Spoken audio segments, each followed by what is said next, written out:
Hello friends, Navaratri 3ஆம் நாள் நான் இன்னைக்கு யூனியன் பேங்க்குக்கு போயிருந்தேங்க. போயிருந்தப்போ அங்க பார்த்தீங்கன்னா, 3 படியில கொலு வச்சிருந்தாங்க பேங்க் உள்ள. ரொம்பவே சூப்பரா இருந்ததுங்க. அதில கோல்டு லோனுன்னு போட்டு வேற உட்கார வச்சு பொம்மைகள வச்சிருந்தாங்க. ரொம்பவே நல்லா இருந்தது.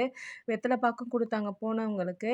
அடுத்து பார்த்தீங்கன்னா, இது நம்ம அபார்ட்மெண்ட்லயே ஒருத்தவங்க வீட்ல வச்சிருக்காங்க. நேத்து வெத்தல பாக்கு வாங்க கூப்பிட்டாங்க. போயிட்டு அப்படியே ஒரு வீடியோவும் எடுத்துட்டு வந்துட்டோம். இவங்களும் 3 படி தாங்க வச்சிருந்தாங்க. ரொம்ப சிம்பிளா, அழகா, சூப்பரா வச்சிருந்தாங்க. ரொம்பவே அழகா இருந்தது. அவங்க என்ன கிஃப்ட் குடுத்தாங்க, ரிட்டர்ன் கிஃப்ட் தராங்க. வெத்தல பாக்கு, பூ, பழம், அதுக்கப்புறம் பார்த்தீங்கன்னா, கிளாஸ் பவுல் குடுத்தாங்கங்க. பிளாஸ்டிக்லாம் வேண்டான்ட்டு ஜாக்கெட் பிட்டும் குடுத்தாங்க. அடுத்து ஒரு கொலு பார்த்தீங்கன்னா, இது நம்ம வீடியோலாம் வருவா பாருங்க, இஹானா வீட்ல 5 படி சூப்பரா வச்சிருந்தாங்க. ரொம்பவே பார்க்க ரொம்ப அழகா இருந்தது. சின்னதா இருந்த மாரி சூப்பரா இருந்தது.